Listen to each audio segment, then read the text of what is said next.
Hello student, welcome to Ante 24/7 Bengali. ভারতের geopolitical অবস্থা এখন খুব বেশি স্টেবল বলা যায় না।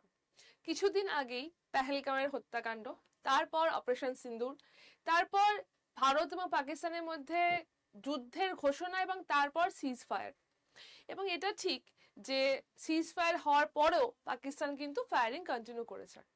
তো পলিটিক্যালি বা জিওপলিটিক্যালি ভারত এখন খুব একটা স্টেবল কন্ডিশনে রয়েছে এরকম নয়। এবং ভারতের জিওগ্রাফিক্যাল অবস্থানটা যদি আমরা দেখি, পাকিস্তান, বাংলাদেশ, চায়না, তাদের সাথে সম্পর্ক খুব ভালো নেই। তার কারণ তারা খুব বেশি ভালো রকমের বন্ধুত্ব তো আমাদের সঙ্গে দেখায়নি, তো তাই জন্যই তাদের সাথে খুব ভালো সম্পর্ক নেই। এমত অবস্থায় ভারতের যা পজিশনটা রয়েছে, জিওগ্রাফিক্যালি ভারতের যা পজিশন রয়েছে, পাকিস্তান, বাংলাদেশ এবং চায়না, এই তিনটে দিক থেকে একটা থ্রেট ভারত কিন্তু অনুভব করছে। কেন?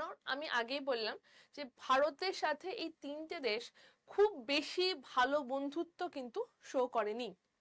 এবং আমরা যদি একটু আমাদের সোশ্যাল মিডিয়াতে একটু খুলে দেখি বা যে কোনো ইউটিউব বা যে কোনো জায়গায় একটু দেখি, তাহলে আমরা বারবার দেখেছি যে যখনই ভারতের সাথে কিছু খারাপ হয়েছে, ভারত কোনো ক্রিকেট টিমে হেরে গেছে, ক্রিকেট ম্যাচে হেরে গেছে, তাতেই আমাদের এই প্রতিবেশী দেশ খুব মজা পেয়েছে। খারাপের বলতে আমি ক্রিকেটের কথাই বললাম, ক্রিকেটে হেরে গেলেও তারা প্রচন্ড বেশি মজা পায়। তো এইরকমই একটা সিচুয়েশনে যদি ভারত থাকে, তাহলে এরকম হতেই পারে যে এই দিক থেকে যদি যুদ্ধ শুরু হয়, বাকি দুটো দেশ কোনো কিছু করে ভারতের অন্য জায়গাকে দখল করে নেওয়ার চেষ্টা করবে। কারণ একটা প্রবাদ আমরা খুব ভালো করে শুনেছি, শত্রুর শত্রু মিত্র হয়ে যায়। ভারতের আপাতত খুব ফ্রন্ট রোতে শত্রুতে রয়েছে পাকিস্তান, তাই না? এবং এর আগেও ভারত চায়নার যে যুদ্ধ হয়েছিল সেগুলো তো দেখেছি যে ভারতের সাথে চায়না খুব ভালো সম্পর্কে তো নেই, এবং ভারতের সাথে চায়নারও সম্পর্ক ভালো নেই, ভারতের সাথে পাকিস্তানেরও সম্পর্ক ভালো নেই। পাকিস্তান ভারতের সকসম ভ্যালিকে চায়নাতে গিফট করে শত্রু শত্রু মিত্র হয়ে গেছে, সেটা আগে হয়েছে।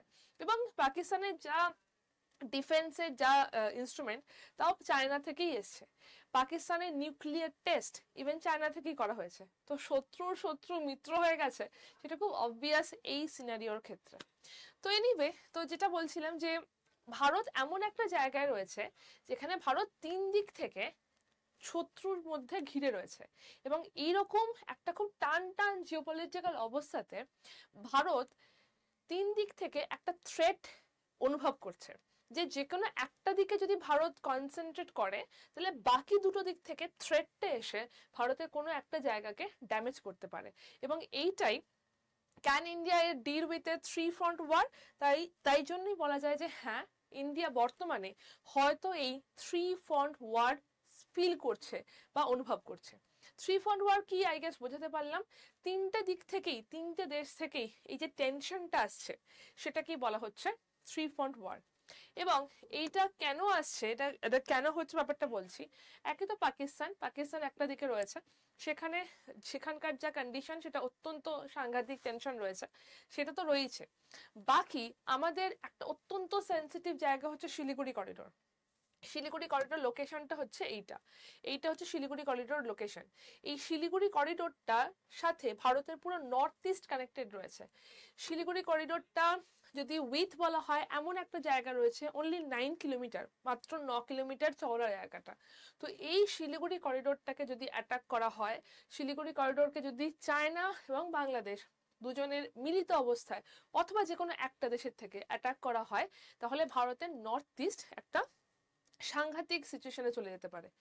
তো সেই জায়গাটা যাতে না যায়, তার জন্যই আগে থেকে একটা প্রিকশন নেওয়া হয়েছে, যাতে এইরকম সিচুয়েশন না হয়। ভারতের যা অপারেশন হয়েছিল, যা কন্ডিশন হয়েছিল অপারেশন সিন্দুরের সময়, আমরা দেখেছি যে ভারতের সেনাবাহিনীরা অনেক অনেক এফার্ট দিয়েছেন। সেখানেও কিন্তু আমাদের পুরোপুরি শক্তি ইউজ হয়নি, নৌবাহিনী এখনো সেখানে যায়নি। সেখানে আমাদের সেনাবাহিনীরা যা করার তো করে দিয়ে এসছেন, কিন্তু তারপরে যদি তিনটে দিক থেকে একটা ঝড় আসে, তাকে আগে থেকে মানে যাতে ঝড়টাকে আমরা সামলে নিতে পারি, তার জন্য আগে থেকে আমাদের কিছু ব্যবস্থা নেওয়া উচিত। আর তার জন্যই এখন যেটা হচ্ছে সেটা হচ্ছে তিস্তা প্রহার এক্সারসাইজ।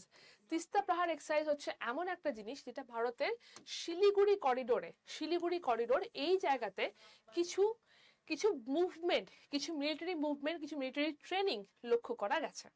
কি হয়েছে সিচুয়েশনটা আমি বলছি। এইটাকে বলা হচ্ছে কি তিস্তা প্রহার এক্সারসাইজ। ইন্ডিয়ান আর্মি এটাকে কন্ডাক্ট করেছেন। তিস্তা নাম শুনেই বুঝতে পেরেছো যে এটা হচ্ছে আমাদের উত্তরবঙ্গের বা সিকিম থেকে তৈরি হওয়া সেই তিস্তা নদী, যেটা সিকিম থেকে তৈরি হওয়া নদী, যেটা সিকিমের লাইফলাইন বলা হয়, যা পশ্চিমবঙ্গের মধ্যে দিয়ে প্রবাহিত হয়ে এসে বাংলাদেশে চলে গিয়ে যমুনাতে মিলিত হয়েছে।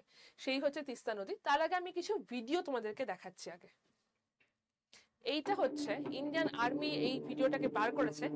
এই এক্সারসাইজ গুলো দেখা গেছে যে শিলিগুড়ি করিডোরে এই এক্সারসাইজ গুলো চলেছে, মানে ইন্ডিয়ান আর্মি দ্বারা এই এই পুরো সিচুয়েশনটা, এই পুরো এক্সারসাইজ গুলো কন্ডাক্ট করা হয়েছে।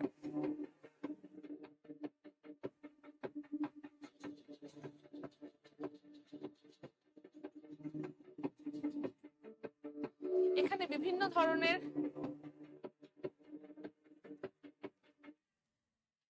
বিভিন্ন ধরনের ট্রাক, বিভিন্ন ধরনের ট্যাঙ্ক, বিভিন্ন ধরনের রোবট, এইরকম জিনিসের ব্যবহার করে পুরো বিশ্বের কাছে বা পার্টিকুলারলি দুটো দেশের কাছে একটা বার্তা দেওয়া হয়েছে যে যদি এই জায়গাটাকে তোমাদের মনে হয় যে এই জায়গাটা খুব উইক একটা জায়গা, এই জায়গাটাকে দখল করা খুব ইজি হবে, তাহলে ভাই আমরা রেডি আছি। তিস্তার পুরো লোকেশনটা আমি তোমাদেরকে বলে দিচ্ছি। এই হচ্ছে তিস্তা এবং এই জায়গাতেই কন্ডাক্টটা হয়েছে। তিস্তা ফিল্ডিং রেঞ্জের মধ্যে এই জায়গাতেই কন্ডাক্টটা হয়েছে। তিস্তা নদীর কথা যদি বলা হয়, তিস্তা নদী সিকিম থেকে উৎপত্তি লাভ করে পশ্চিমবঙ্গের মধ্যে দিয়ে প্রবাহিত হয়ে বাংলাদেশে গেছে এবং গিয়ে এটা ব্রহ্মপুত্রতে বা ব্রহ্মপুত্র যমুনা, মানে ব্রহ্মপুত্র বাংলাদেশে গেলে যে যমুনা হয়ে যায় তাতে মিলিত হয়েছে। তো বাংলাদেশেরও একটা ইম্পর্টেন্ট নদীর মধ্যে তিস্তারও কিন্তু রয়েছে।